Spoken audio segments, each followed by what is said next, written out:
have an odd relationship with Hollywood actors on talk shows.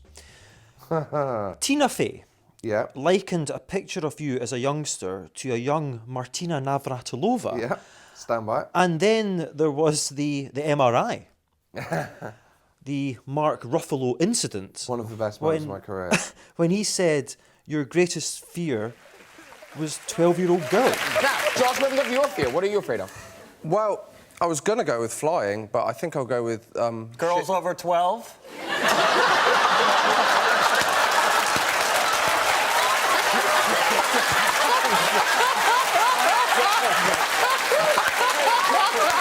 Well, I tell you what it is. I love doing those shows with those Hollywood. It's the Graham Norton both times. Yes, yes. But we've had them on Last Leg as well, where we had Russell Crowe and we've had Amy Poehler.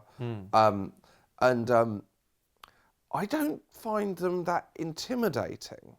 I don't know why it is, but like I get more intimidated. I think because I watched loads of British comedy. That's what I grew up on. I didn't really grow up on Hollywood films. I was miles from cinema and stuff, so I watched TV.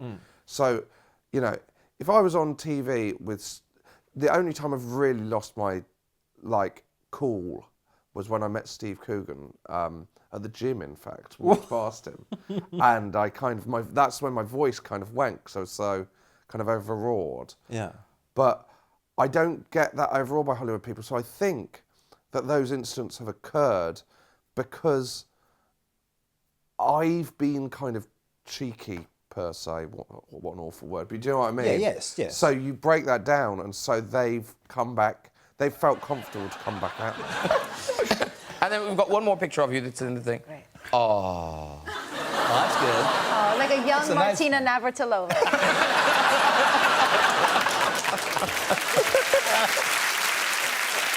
Just going back to Steve Coogan in the gym. So you're in the gym. You see him having a workout. I was walking into the dressing room. What's it called? Changing room. Yes, God, yeah. so much. Just come off tour. That's why.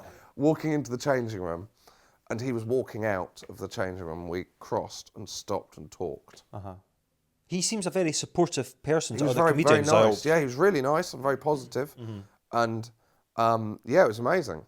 And he's someone with a distinctive voice as well, like yourself. Yeah, although he can do other voices. Well, that's very true. Matt Berry, there's another one. There's another very distinctive voice. Yeah. I tell you, when I was supporting Alan Carr on tour, so you're in the middle of, you're in Tewkesbury on a Wednesday afternoon, and Alan doesn't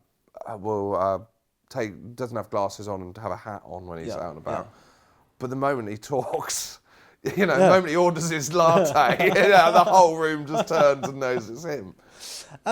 As we sit together, you on a couch and myself in an armchair, you're wearing a nice shirt, and yet on these big chat shows that you've gone on with the Hollywood A-list, you're quite dressed down. Yeah, I need to change that.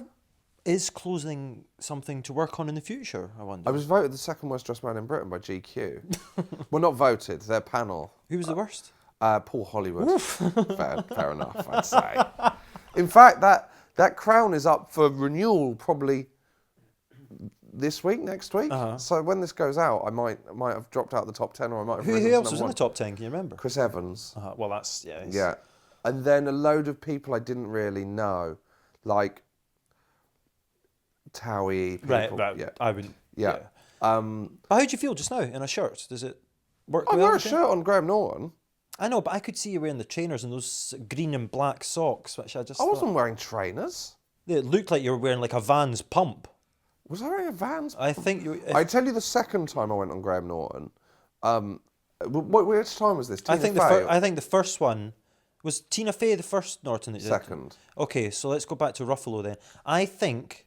I think I wore shoes for Ruffalo. Well, you definitely wore a black pump, where a Vans or a Converse with, why the hell do I remember this, with a green and black sock. Lovely. So it kind of like, is this guy, has he got a skateboard? I wouldn't say that a green and black sock is... I didn't go on in 3/4 length denim shorts, although I will next time. You were this close to being a McBusted, for God's sake. The Tina Fey one, I got the call on the day. because someone had dropped out. And do you want to know who dropped out? Paul Hollywood. No. Quentin Tarantino. Oof. so, Like for like. so So I think I was just wearing what I was wearing because I think it was out. yeah. So But if you were to go, if you were to go and do, say, Jonathan Ross, Norton, whatever it might be, would you ever consider suiting up? I think I wear a suit if I have to do a corporate event, or if I bought a suit to go to a premiere. Yeah. So I own a nice suit. Yeah. I think I look like an idiot. I think I look like someone's dressed up a child. And I think if I went on Graham Norton in a suit, it would look like I think I could wear a jacket and shoes. Okay, jacket, slim-fitting chino and Chelsea boot, for Yes. instance. Josh Widdicombe, Yeah. I'd like to say it's been a pleasure, I'd like to say that, yeah. for it has been a pleasure. Thank God. Anything you've got to say in closing? Well, I've just realised that we've spent quite a lot of time discussing socks. And while I've been not even wearing shoes. Well, it's one of... I mean, how do you feel about that to end?